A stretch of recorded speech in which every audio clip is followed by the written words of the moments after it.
Shem Hashem Naaseh v'Natzliach.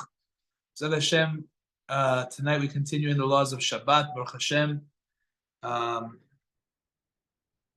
like to dedicate tonight's learning for the refuah shlema of all those that have been wounded by the terrorists, Yimach Shemam v'Zichram, and all those who need a refuah shlema. We'd like to dedicate tonight's learning for all those that need to be retrieved from captivity. Hashem should bring them home safely. And the Ilui Nishmat, all those unfortunately who have been killed by the terrorists, Hashem Yimkom Damam. So tonight I wanted to continue what we did last week. Last week we spoke about candle lighting. And I wanted to continue in that realm. It's not melachot of Shabbat tonight, but it's still Hilchot Shabbat. It's laws of Kiddush, laws of Havdallah, and a little bit more of candle lighting. So let's start like this. So last week I had a question that, by the way, can everyone see me okay? We're good? Sorry about this. Yeah, so last week we had a question. I told you guys, I don't like leaving the house with lit candles unattended. It's not my thing. So I researched a little bit more how to do so in a halachically acceptable way. So there are a couple of things that I could tell you. Again, what's the strict halacha when you're going out to eat Friday night by somebody else and you're coming home? Strictly speaking, you need to have a candle that is lit for you at your own home, says the halacha, and you need to spend some time with it. You need to spend some time either earlier on with it, or it needs to last you long enough so that when you come back home, it's still lit, and that way you fulfill the mitzvah of lighting candles on Friday for Shabbat. Okay, so that's step one. That's what's brought down, right? And the question is there something that could be done to not have to do this? So I did speak with Chacham Yitzchak Israeli, chief rabbi of the Bukharin community, and a very big Talmid Chacham from Eretz HaKodesh that resides here in Brooklyn. And he told me that you have a couple of options. First thing that you could do, if possible, you can go before Shabbat to the house of wherever it is that you're eating and simply light over there without a blessing. Listen to the blessing of the Baalat Habayit, you answer Amen, and you light, and that's that. That way, you don't have to leave your house with candles unattended. That's option number one. Option number two, he told me, interesting idea, is that you could light at home. Let's say that you're not going out to their house until your husband comes back from shul, or some later time. You could light tea lights at home, and they're going to go out. They're not going to last you till you get back home. But you have in mind that you're not only lighting, you're not saying the bracha only on the tea lights, you're also saying the bracha on the lights of the house, the electric lights. And that will last you till you get back home. So he says, if that's going to help you, the tea lights will go out kind of early. Welcome. The tea lights will go out kind of early, meaning you'll sit with the tea lights for a little bit, and then when you go out, you can go ahead and leave when the tea lights go out. So that way, you stayed with them, or if you want to just leave with those tea lights on, at least it's not going to last a very long time. It goes out relatively quick, much more quickly than those very long candles. So that could be a better option as well. Obviously, doing whatever you can for the purposes of safety to make sure that it's not in a not safe place. It's on something metal so that it shouldn't spread, God forbid, etc., etc. Then I also saw, like I told you, there's an option of being mishtatef with the person that is lighting wherever you are eating. So that would mean that if you go to their house and you make what's called a kinyan. Kinyan means that you are quote unquote buying in to the candle lighting that is taking place over there. So I did go over that with someone, with a big Talmid Chacham from Brooklyn as well. And he informed me that that is also an option as well, to kind of buy in, either to give them physically money for it, or he did say the best thing would be to actually be there, to be a part of it. If that's not an option, you can have them do, like we learned, Zechia. You guys ever learned about Zechia? When you want to bring a gift over to somebody's house, what do we say you have to do ahead of Shabbat? If it's a gift, not food, let's say it's an actual gift. So we said you have to give it over to somebody to lift it up, to acquire it for that person on their behalf, and then they become part of your, they become the owner of that item. Remember that? We spoke about that, guys? So they could, what? Okay. If, let's say, I find a $20 bill on the street on a Tuesday night, and I say, you know what? I have a friend, his name is Reuven. Reuven could use this $20 bill. I'm lifting up this $20 bill for Reuven. There's a rule called Zachin le'adam shelo befanav, which means I'm allowed to acquire that $20 bill for Reuven. And now Reuven owns it. When I lift it up, it becomes Reuven. If somebody steals that money from my pocket, he didn't steal it from me, he stole it from Reuven. Why? Because when I picked it up, I acquired it for Reuven. So over here, the same idea. This woman is going to actually do something. If you can't actually make it before Shabbat, which we said if you can, it would be even better to just light over there next to her without a blessing. You could just answer amen to her blessing, right? So if you can't get there ahead of time, she can do zikui, which means she can have somebody else, not her husband, some other person, lift up whatever oil, whatever candles she's going to be using, and have you in mind that you should own X candle, and she lights it for you. And that way you don't have to leave it. You don't have to leave it open in your house unattended. She has to actually lift it. Somebody else has to lift it from her. No, somebody else. In other words, it has to belong. We're trying to make you the owner of that candle, that you are participating in that. So can you explain how they do it? So the person, they lift the oil and they say this is for. Yes, exactly. And then she can light it for us. Yep, correct. So that way, it's you're participating in that mitzvah. You understand? That's the idea. Wait, when you buy them, you buy the oil and you buy candles and you bring it over, or you give it to someone else. Even if you didn't bring over anything, technically she could gift part of her mitzvah to you by having somebody else lift up that candle, lift up that oil, having you in mind, saying, I'm acquiring this for so-and-so, and then she lifts it and she lights it for you. What? Somebody that's not her husband or a family member, somebody external. There is no such person. It's only her husband or her kids. There should be such a person, some neighbor or something. It's not a big deal. Call somebody, figure it out. Or, like I said before, you can come over. Again, what am I trying to avoid? I'm simply trying to avoid leaving candles unattended. I happen to just not like them because of situations that I've seen in the past, and therefore I try to avoid it. By the way, the same thing, Hanukkah is coming up. Don't leave your Hanukkah candles unattended, right? After a half an hour, you can shut off the candles. That's it. You did your mitzvah.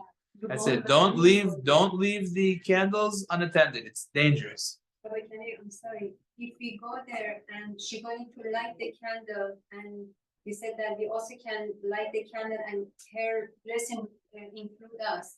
What about if she does candle lighting in another room and we do also big bracha in another room? Okay, so that's much better. If you are actually going to light, then that's great. I'm talking about you couldn't. Okay, great. So then do that. Sure. Sure. That's the 1 second. That's a different subject. That's what I'm talking about. You couldn't get there. Okay. You weren't able to get there. Now, if you could get there, there's no question that you lighting would be the best thing. And no bracha. No bracha, because if you're lighting next to your sister, she took care of that area. You want to light with a bracha, so then you go to a different room that's dark and you're staying there, whatever, and you like, you could do that. What? A different room that you're bringing light to that room. That's the point. What if we sleeping in our house? Yeah, that's talking about when you're sleeping there.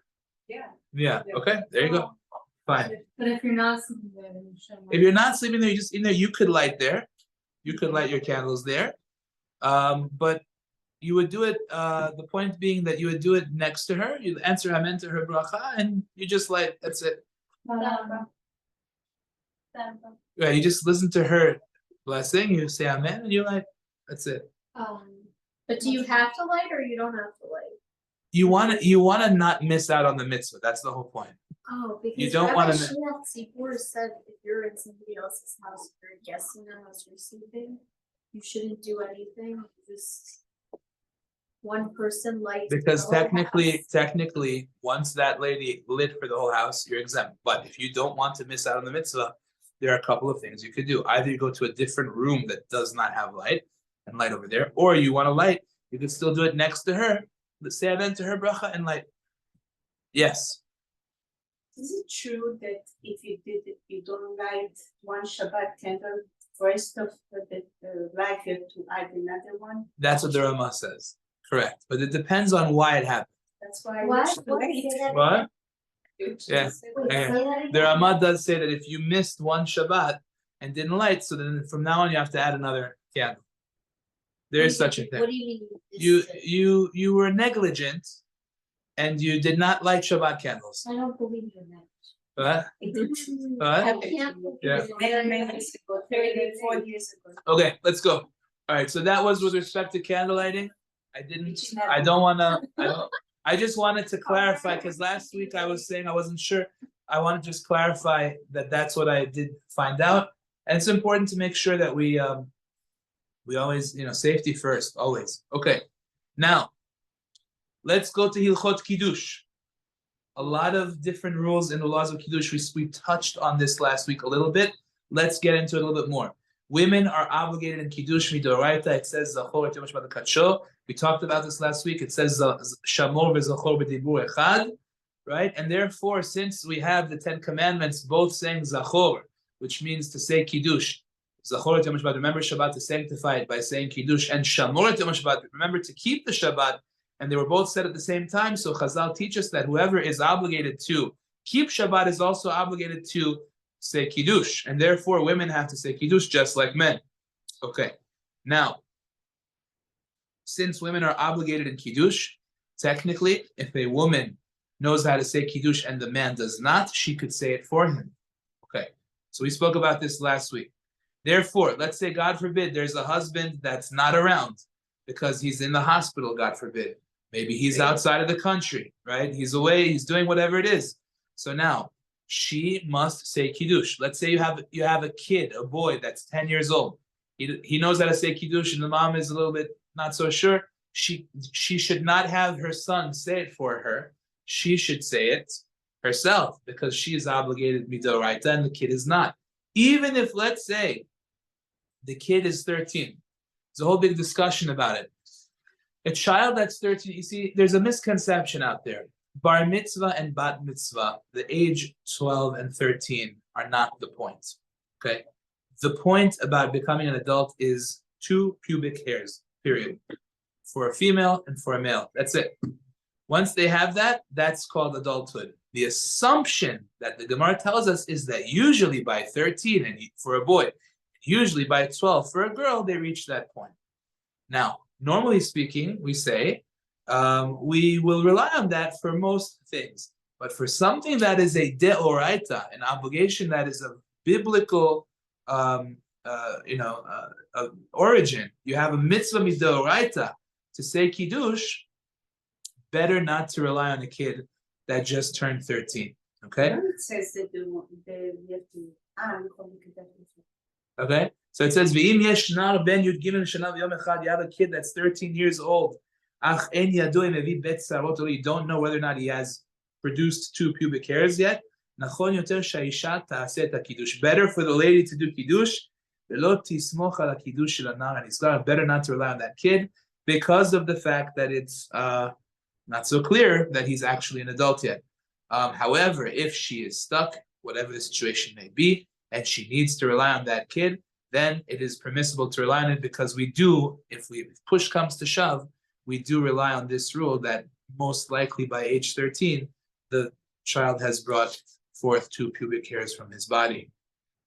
Clear? Mm-hmm. All right. So if somebody is 13 and the mother knows that the pubic hair is not there yet, that means he's not officially. Correct. So- Correct. Okay, yep, okay. He's not allowed to have a bar mitzvah. No, he's allowed to have a bar mitzvah. He's gonna have a bar mitzvah like everybody else, but he's technically not yet an adult. But he's still fine, he's still in. Adult or He- mature? Adult. He's not considered an adult yet, legally. Like, I heard about a big rabbi, I forgot his name, that he was exceptional, he didn't have any beard, he didn't have any body hair. Let's say physically somebody is like that, so Abu Khatsar. he's never considered that he has his officially bar mitzvah date. It's a big question. There's a certain point, the Gemara talks about something called, there's a certain name for that. When somebody reaches a certain age, like if he's 20 and he still doesn't have that, so then we already call him a man. There's a name the Gemara has for it. It has to get to age training. Yeah. I believe so. Okay, good. Now, צריך שכל בני הבית ישימו ליבם היטב לשמוע ברכת הקידוש מתחילה ועד סוף. The members of the household, in other words, including all the ladies, have to make sure to listen to Kiddush from beginning till the end. They have to have in mind to fulfill the mitzvah of Kiddush. And the person saying it has to have them in mind. And therefore, it's incredibly important that they shouldn't have their minds wandering off. Remember, Kiddush is a d'oraita. It's literally one of the 10 commandments. Zachor et Yom HaShabbat lekadsho. Sanctify the Shabbat. Remember the Shabbat to sanctify it. So you got to pay attention to every word, not days off, not wander off into outer space. You got to pay attention and answer amen. When the husband says Kiddush, we do not answer Baruch Hu u'Baruch Shemo. It's a very beautiful custom when we hear a blessing to answer Baruch Hu u'Baruch Shemo, which means blessed is Hashem and blessed is His name.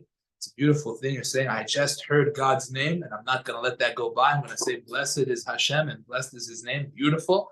However, like I was saying last week, you cannot answer it when you yourself are as though you are saying it. Remember, Kiddush works with the mechanism of Shomea Keoneh, which means when you hear it, it's as though you say it. Why does it have to be that way? Because you have to say Kiddush just as much as I have to say Kiddush, right? Just like when we read Megillah on Purim, you have to say Megillah from a kosher Megillah just as much as I have to say Megillah from a kosher Megillah. So therefore, when I say and you listen, it's as though you are saying it. So now, can you imagine if you would be saying a blessing? Baruch, imagine I'm saying She'akol on this cup of water. Baruch atah Amunai, Baruch Hu Baruch Shemo, Elokeinu melech haolam She'akol. It doesn't make sense, right? Because you yourself are saying the bracha. You don't answer Baruch Hu Baruch Shemo to your own bracha, just like you don't say Amen to your own bracha.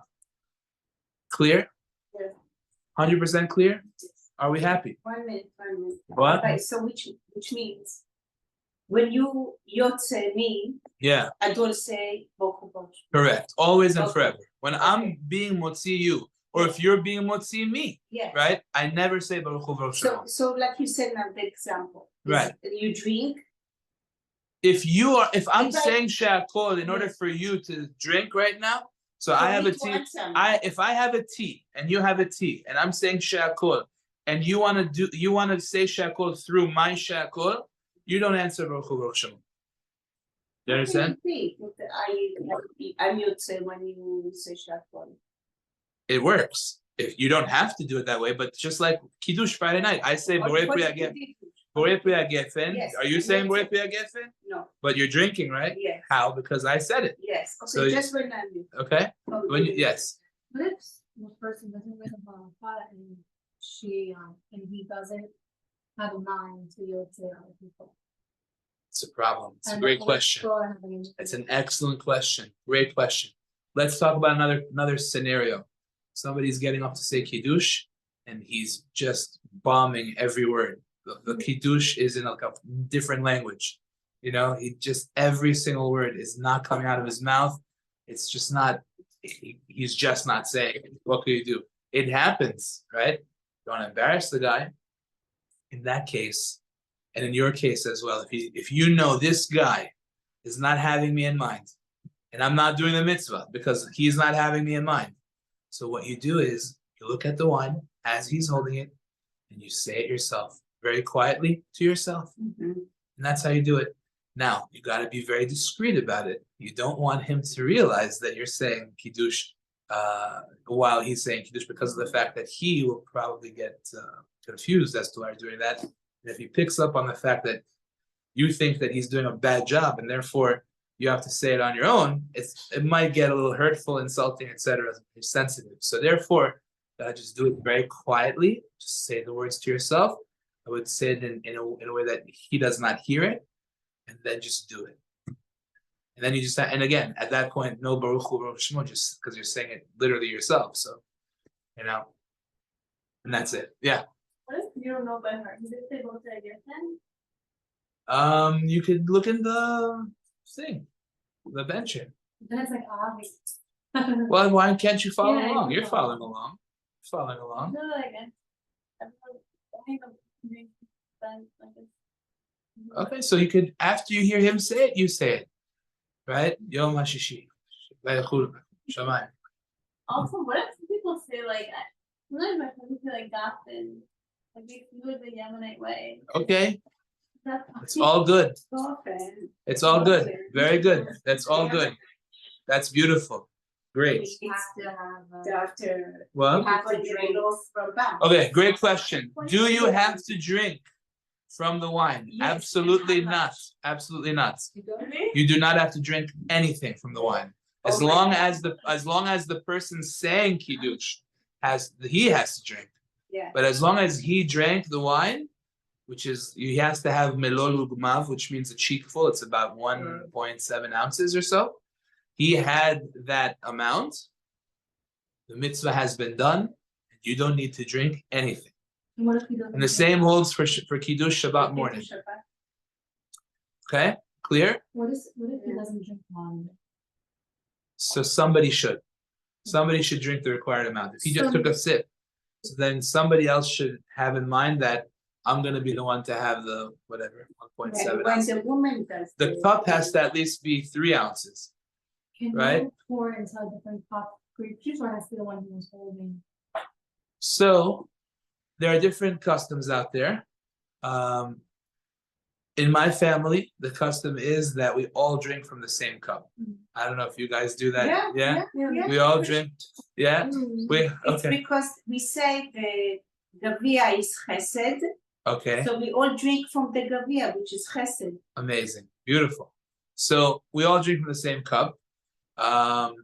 What happens though is when I have guests over, so I don't do that because people might not be so comfortable drinking from the same cup that we're all drinking from. So what I do is I have a couple of cups full of wine right in front of me, and I pour from right after the Kiddush. I just pour one over here, one over here.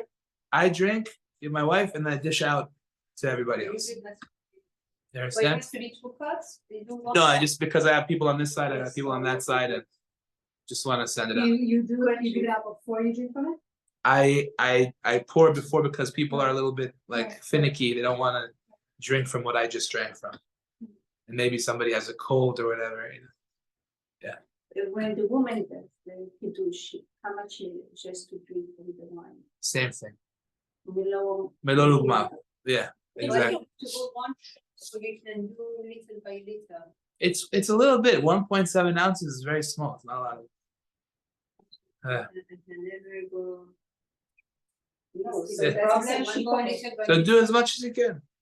It's not a big. It's like this. 1.7 ounces is like this much. You know, it's very small. If it's not, Yeah. if you have a big cup, you could drink more. What? You could drink as much. You could drink the whole cup if you want. If like the cup, isn't that like gonna be like a fourth? If you You eat have a big halog, which means like 3 ounces. Okay, so if it's like, if you have a bigger cup, then you just need more of it. No, Okay. correct. That's by Pesach. That's by the Seder. The night of the Seder, that's when we say that since you have a cup that's full, you want to have at least majority of the cup. Oh, okay, but that's not. That's a Pesach thing. That's not a Oh, Kiddush. Yes. By accident, sometimes on Saturday morning, I could just all of a sudden forget and I don't know, drink something or eat something before I say Kiddush. I want to know, is that a sin? So remember, last week we spoke about this question. Do you normally do shacharit every day? I don't. You don't. I wish I did. So then the answer is yes, you shouldn't do that. You have to say Kiddush first, and then you could eat. Okay, now, So it is a sin? yes, next. Sorry. We all do that. What gonna do? We all make mistakes. Okay? We all make mistakes. What am I gonna tell you? Okay. But I also. But it was by mistake. It's an accident, right? We all make mistakes, right? Sorry, we all- And then, they said that they. You didn't mean to do it. It was an unintended. You forgot. Everyone did. You know how many times I flipped over on the light switch on Shabbat by mistake?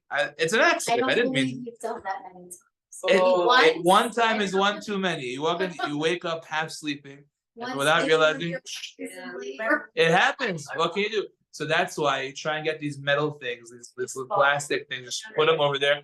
And then it's literally happened to me. I went to the metal thing.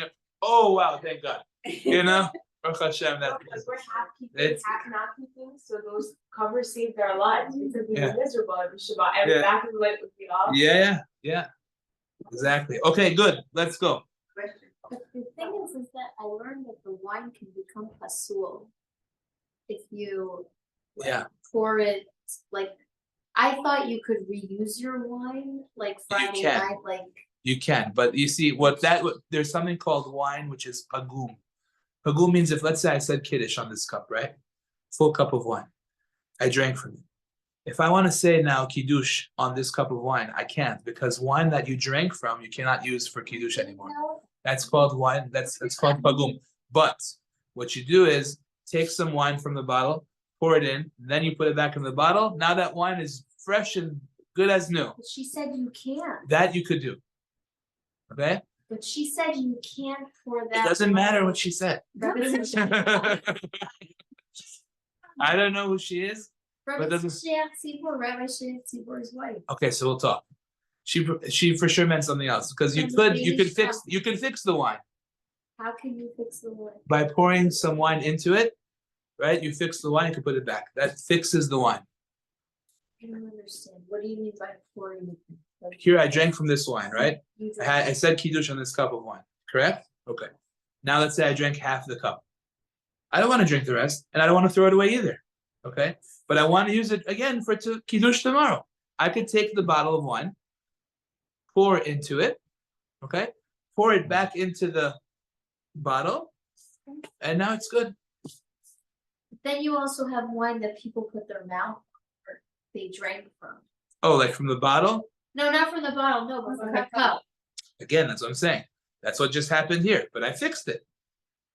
I fixed the wine that's pagum. It's true. Wine that is pagum is indeed a big problem, but there is a way to fix it. But you're saying you're fixing it, but then you're tasting wine that somebody like. You're putting You wine already back put in it the in bottle the that people drink from. Indeed. Yeah, so. Indeed. Indeed.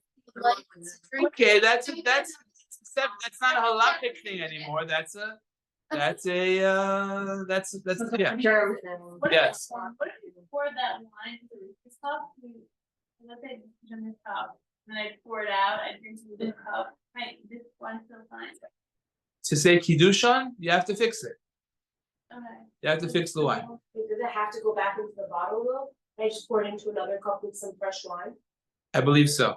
Yes. So I could take, like, if my grandpa says Kiddush early, I could pour more wine into it, pour it into another cup, and then my dad could do Kiddush. Correct.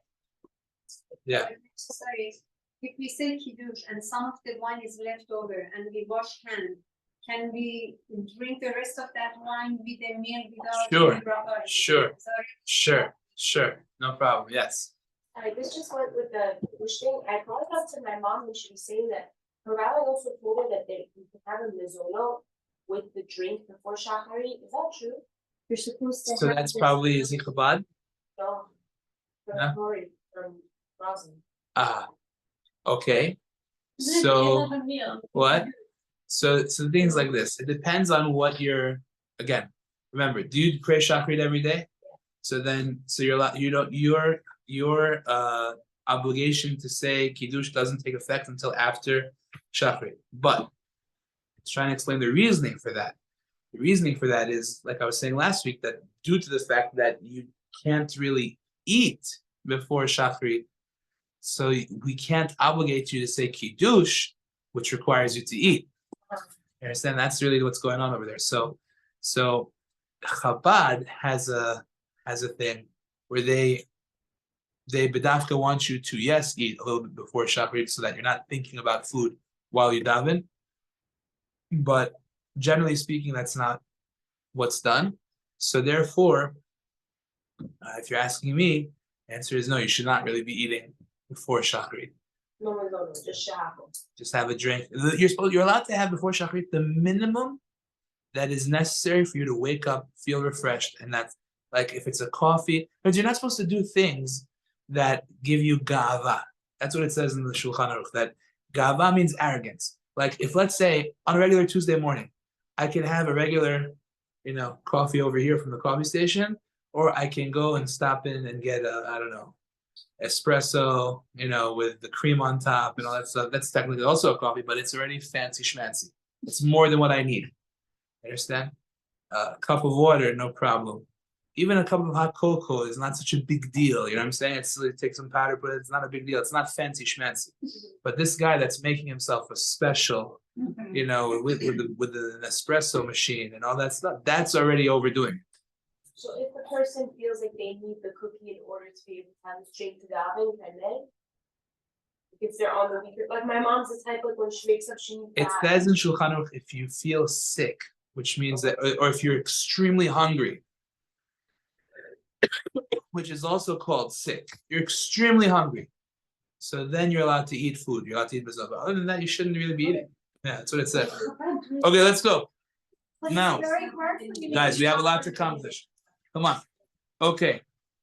Now, mitzvah min hamuvchar. Now, even though you don't have to taste the wine, but it is a mitzvah to taste the wine. Lechibuv mitzvah, to show that you desire the mitzvot, that you love mitzvot. But again, you do not have an obligation to do so. Fine. That's so what important. about the bracha achrona? Do we not have the bracha achrona? Bracha, great question. Bracha achrona, you have to. Well, it depends. Are you about to say hamotzi and have a meal? Then Birkat Hamazon takes care of it. If you are going to have a small kiddush, like let's say at shul, so then you're absolutely right. You need to make a bracha achrona, which is going to be at least al hamichya for whatever mezonot you're going to eat. And if you had enough wine, then you add al hagefen val pri hagefen as a bracha achrona too. If you had any kind of fruits that are from the 7 species, grapes, dates, olives, figs, pomegranates, right? Those things you also have to add al ha'etz. So sometimes at a kiddush, you find yourself saying al hamichya val hakalkala. In other words, you're adding in all those different things and you finish it that way. Okay. Now, just like we said, we don't eat before Kiddush, etc. And that's by night or by day. We have a mitzvah to train our children. B'ezrat Hashem. Yesh lechanech katan shehigia lechinuch. When you have a child that's already 6 years old, he should not be eating or drinking before Kiddush. Unless what about 6? Once the child is 6 years old, so then he should not be eating or drinking Friday night before Kiddush. Friday night, definitely not. And in the morning, let's say it's Shabbat morning and it's a long time till they come back from shul, so then he could have breakfast. Besides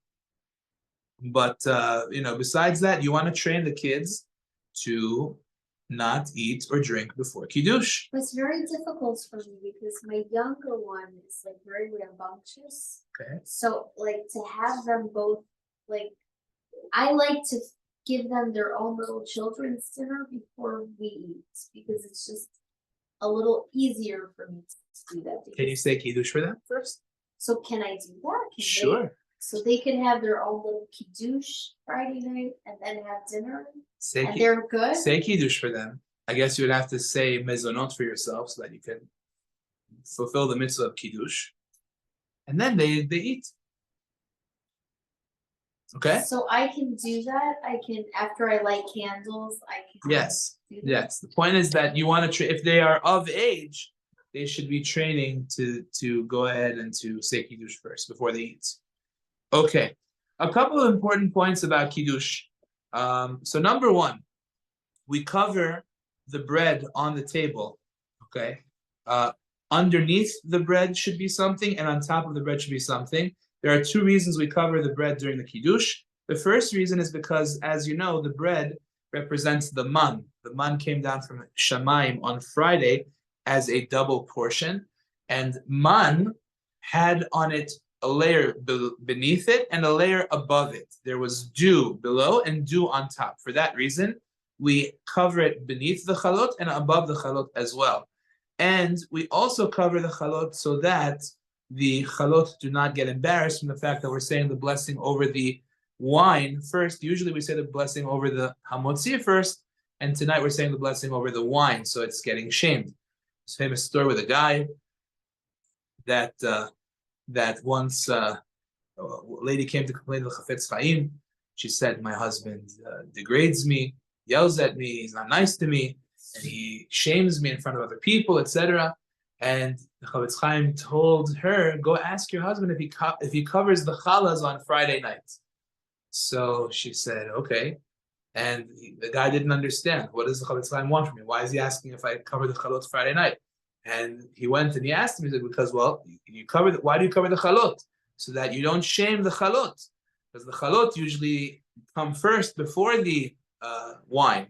You say hamotzi and then you say hagefen. Tonight you're saying hagefen first. So in order not to shame the challah, you cover it so it's not embarrassed. So he said, so here you are, you cover the chalot Friday night not to shame the challah, but your wife you're willing to shame in public. Right? So yes. he gave him that message. But it's also for the other reason of the dew as well. That's why many people, when they say the hamotzi, they keep the cover on top of the bread until they finish the hamotzi, because they want it to be like the two challahs, the double portion, together with the dew above and below, like it came down on Friday. So only after they say the hamotzi do they then take off the cover. Chacham Vadiah alav hashalom did not have that custom, from what I heard. He just took off the cover and said the hamotzi normally. Okay.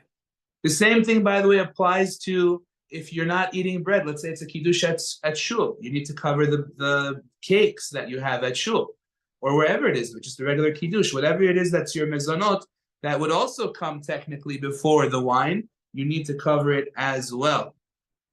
It's good to have a nice, clean challah cover that should be beautiful for this mitzvah. What if the covering is see-through, like for example, saran wrap on top of your cakes? Does that count as a covering? And the answer is yes, it does. Mapat nylon shkufa gam nikret kisui. Okay? ואין בזה חשש שבזה יראה הפת בושתו, כיוון שעיקר שהפת תהיה מכוסה. The main thing is that the bread should be covered. Therefore, even if, let's say, it's you ever see these beautiful, like I guess woven things or challah covers that have maybe some little holes on the sides of it. So technically, you could see through. In other words, the challah could peek technically through and see the wine getting the bracha first. The answer is we don't care. Why? The challah is covered. It's fine. Okay. But right, makes sense because the dew is clear. The dew is clear. Okay, very good. They could see the man. Very good. But can you, Very it's good. a matter of the Havdallah not to get embarrassed. The see-through you see. So again, that's what he's explaining, that the main point is it should be covered. Right now it's covered. That's all we care about, really. That's the bottom line. It should be covered. Okay, good. When you do a mochi, it doesn't make you cut like the bread. Let's say you put it in the hot plate with like aluminum foil. Let's say if you do a mochi with aluminum foil, you have to touch the bread. You should touch the bread. You have to. Yeah, it says your 10 fingers should be touching the bread because the bracha hamotzi has 10 words, so they correspond to your 10 fingers. What? What if you're only doing like one? You're only eating one loaf. You just like uncover. Sometimes you just take one that's covered in plastic and you take the other one. You have to like take. You should take them. You should hold both of them together, and then you say the hamotzi while all 10 fingers are on it. Yes. The follow-up to that, sometimes we leave the bread on the plaza till like the very end, but the last person stops like washing and leave something else on the table for. Okay. Like, is that okay? Yeah. Or the one that we're making. It's okay. That's okay. The one on the platter should be covered. No, it's not there. So yeah. Excellent. But covered when you say hamotzi? No. So some hold yes, some hold that the Chavetz Chaim held you should cover it even while you're saying the hamotzi. The Mishnah Berurah held like that. So then Okay. how do you, like, so the challah covers on top and then you just put your hand? No. You put your hands under the challah cover and hold the bread directly. I wish you could like send a picture. It's just here's the challah cover, here's the bread, here's the tray underneath. You put your hands under the challah cover, right? And you hold all 10. You hold both breads with your 10 fingers while it's covered, and you say the hamotzi. Again, you don't have to do it that way. Chacham Yad Alav Hashem held you could just take off the cover and just no problem. What? Okay, beautiful.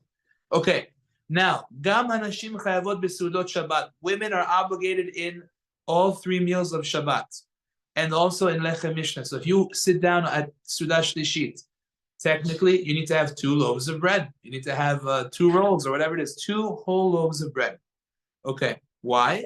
Because women were also included in the miracle of the man, right? Women were also a part of that miracle. Okay? Clear? Even for the malala malka. No, malal malka, you don't need lechem mishnah. Okay, now. Wait, every woman has to have bread for meal? Correct. For the 3 meals, you need to have bread. It's Do we very have bad. to? Like what if someone? So if there's some reason that you cannot, so then what you do is, at the very least, have mezonot, and if that's not an option, at the very least, have some fruit. But that's And already make a separate b'diavad. bracha? It's like seriously b'diavad. What? And make like a separate bracha, or just when you wash, have it and you don't know? I'm not following. And then oh wait, we're not washing it. Because Yeah. you're supposed to. If you're washing, you Then wash. you're having Very bread, good. no. Yeah. So just say a mizono if we're not gonna eat. But Right, at least that. And if you can't do that, at least have some fruit. But that's really b'diavad. It's like, if you can't do anything.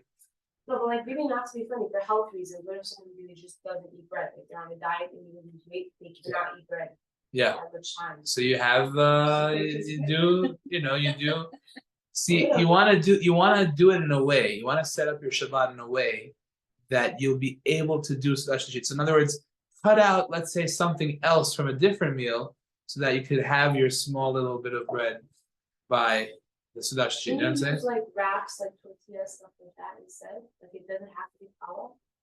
It needs to be something that's hamotzi. You could use pita So bread. tortilla, if it's not a sweet wrap, is hamotzi technically. You could use Right, pita bread. if you're gonna eat it with something, definitely it would be hamotzi. Okay. Well, But you could I just wanna make something clear. It says when a person eats Sudah Shlishit, when you have 3 meals on Shabbat, it says that person is saved from Chevlei Mashiach. He's saved from all the terrible devastation that comes about before Mashiach comes. There's a long list of blessings. Notnim lo nachala b'li meitzarim. He gets a portion without any boundaries. He's got like a tremendous list of blessings for eating Sudah Shlishit. It's endless Wait, say that again. for Sudah Shlishit. Sudah Shlishit has an infinite amount of blessings that come to it. So it's really a good investment to make your Sudah Shlishit special. Okay, yeah. Are you question during the Kiddush, when let's say we eat cholent and cake, so the order of the Beracha Acharona, I heard that you have to say Borei Nefashot first and then Al Mifia. It depends. It depends. So If you don't say it first, then you cannot say Borei Nefashot afterward. okay, so that's a great question. The answer is depends on what you ate. What they're saying is like this. It says in Alamichya the following words: "Ve'al tenuvat hasadeh," which means Hashem, we're thanking you for the fruit of the field that was produced. The fear that they have is that if, let's say, you're saying Borei Nefashot for watermelon, so watermelon is also considered to be Tnuvat Hasadeh, what the field produced, right? Yeah, everything is produced. Well, 1 second.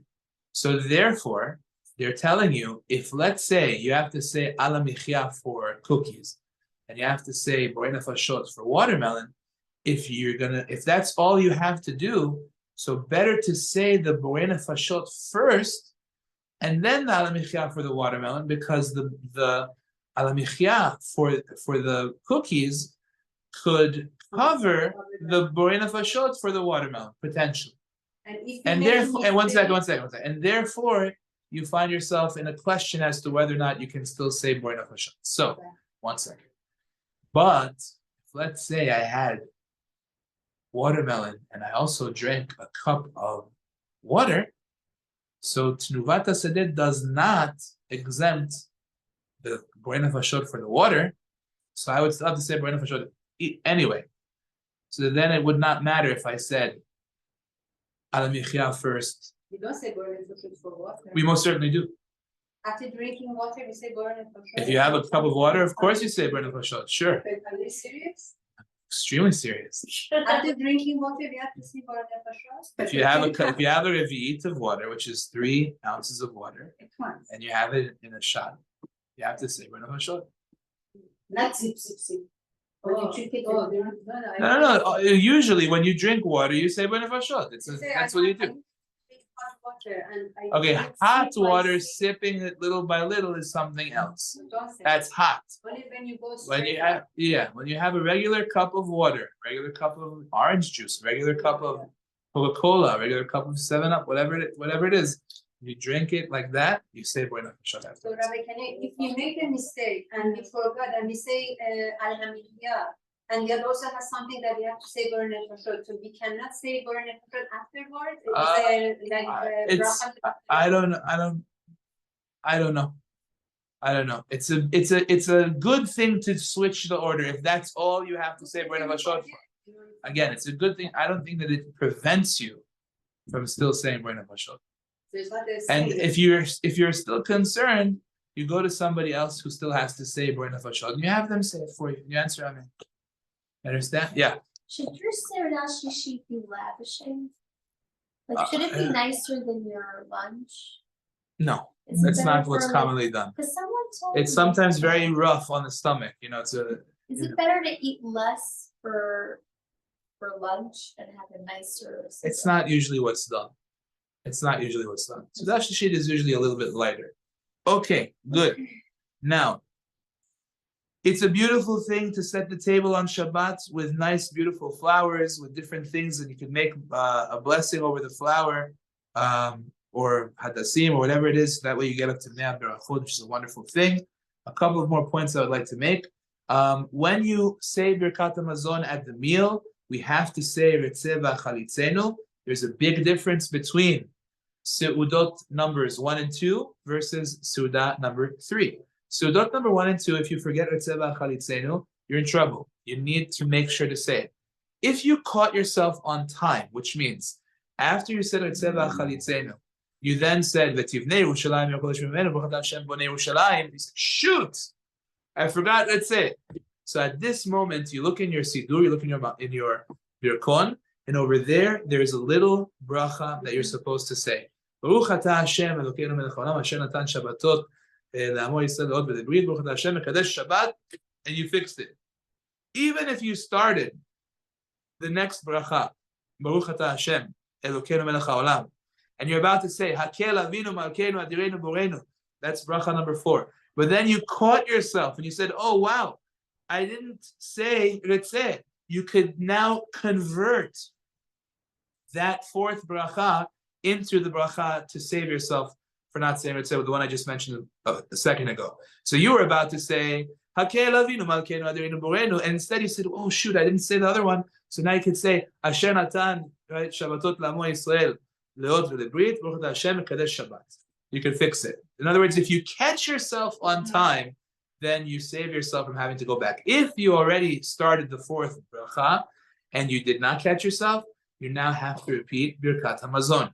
However, that's only for Seudah number 1 of Shabbat, Friday night, Seudah number 2, lunch, but it's not so for Seudah Shlishit. Seudah Shlishit, even if you missed it totally, you do not have to repeat it. Okay, that's something important as well. Women are totally exempt from Musaf on Shabbat morning. Women are exempt from davening Musaf. If And let's we say say you it could also- say it if you want to, but you do not have to say it. So therefore, if you have, if you normally daven in the morning, that's great, but you are totally exempt from musaf. The reason being that musaf was collected from the coins of the shkalim that were given by every Jewish male. Meaning the musaf offerings that were offered in the temple in Bet HaMikdash were collected from men. Women were not involved in that, and therefore they are exempt from musaf totally. Okay, But Rabbi, the Kedusha of Musaf is very special. you're allowed to daven musaf. You don't have to daven musaf. That's all I'm saying. But yes. What? Yeah. Rav Ovadia said that women should not, but then he said yes. I'll just read you inside, make life simple. Nashim pturot mitfilat hamusafim shel Shabbatot. בשם הרב עובדיה? Yeah, they're exempt from Musaf on Shabbat and Yom Tov, the Rosh Chodeshim, and from Rosh Chodesh Musaf, exempt. Mikol Makom, however, אם מתפללות Musaf, if they want to daven Musaf, יש להם על מה שיסמוכו. They are allowed to, and it's acceptable, but they don't have to. Okay, Yeah. fine. Okay. One last point, guys. Very important. I want to make this point. You are not allowed, just like you cannot eat and drink before Kiddush, you may not eat and drink before Havdallah with one exception. Water. You're allowed to have water before Havdallah, but you may not eat or drink before Havdallah. Women are equally involved in this just like men. And if you want to do melacha before Havdallah, then you must say that, first of all, make sure that Shabbat is over. You have to say Baruch HaMavdil Ben Kodesh Lechol, and then you can do melacha. But until you say those words, which mean, again, blessed is the one who distinguishes between Kodesh, holy, and Chol, weekday. Until you say those words, no doing melacha. Or if we say Arvit, that's already in the Arvit. If you say Arvit and you say Atachon Antano, then you did it already. Correct. That's true. Resting, sleeping, בין השמשות. Yeah. המילה? Yes. What? Yeah. What's the issue? Yes. Okay. No problem. Yes. Can I like, let's say, make a cup of coffee, Between suns. with butter and milk, and then 15 minutes later we do lemon tea, and make Kiddush, have coffee, a dairy coffee, and then have our lunch meal. 15 minutes later, or no? You that's need not- to do the Kiddush and then eat. like, immediately after. A very little break. What if it's like a 5-minute break? Shouldn't do No, that. I shouldn't You do shouldn't that. do that. And Yeah. I have a second question. Yeah. So the person making Kiddush me, let's say like you don't have to drink, so the person doesn't drink, and then you want to make a cup of coffee. Do you make a shahakal on that or no? Because the Yes. person- Yes. You would. you The would- guy who drank doesn't. Correct. Because wine, when you make a geffen over wine, that exempts the other drinks. So if let's say I have grape juice, I said we're a geffen, and there's a soda over here, I don't have to say shackle on that soda because the wine exempts. What's the why does she? Because she didn't drink. The person who said Kiddush doesn't have to, but she didn't drink, so she does have to. Do you have to drink, I don't know, why I thought I read this over here, but do you have to drink the wine of Kiddush, or do you have to drink wine of Kiddush? You don't have to. The person who said the Kiddush has to drink, but the others do not have to. But it's a good mitzvah. It's a chibuv mitzvah, which means it shows that you love the mitzvot. However, not so for Havdallah. For Havdallah, girls don't drink. Yeah. Okay? Havdallah, girls don't drink. Yeah. So when you say Birkat Hamazon, what age do children have to say it? Birkat Hamazon, start training them when they're younger to say the first bracha. As they go older, give them the second paragraph and so on and so forth. Because like a lot of times. Try and get it from a young, yeah. But they don't say the whole Birkat Hamazon, so it's like. It does, it's irrelevant. One has nothing to do with the other. One has nothing to do with the other. Correct. No, they're learning, they're training. You're helping them to train. I mean, if they can't talk yet, that would be silly. But if they could talk, So then yeah. what if they don't say the whole thing, it's okay. That's okay. You're training them, you're getting them used to it. The more they hear it, the more likely they are to say it. Okay, guys, I think we'll stop over here tonight. Yeah, last question. עושים לי ברכות, שולחן עם סלטים, ברכות. Okay, מה אני אעשה? what's the problem? אחרי שלומי הדורכים עושים נטילה? So eat mezanot. No, there's no. No, so we have the minhag, Rabbi Kenyan, Yeah, after the Kiddush, Kiddush. say ha'ez, hadama. A little something Yes, right before the meal, yes. but you're about to have a meal. Yeah, but then we wash. Then we they wash. Okay, so I'm saying you want to have a little. See what? Let me explain why you're doing that. You're doing that because you want to cover the other foods that are going to be eaten in the meal, not with bread. So let's say you have a salad, but you're not eating it with the bread. So they're saying technically I should be saying hadama on that. So I didn't have any bread, I didn't wash yet, so I'm saying hadama on this right now. But I have a little bite just to right. That's the idea. Or I have something later on ha'etz. That's the same idea. That's where that minhag comes. As far as I know, that's where that minhag comes from. So that's really in order to have the meal right now. That's facilitating your meal right now. So you have a little ha'etz, a little hadama, and then you go wash. It's fine. No, because you're not having enough for bracha. You're having a little bit, little tiny bit. What? That's a different story. Don't do that. They have a little bit, and that's enough. Thanks, guys.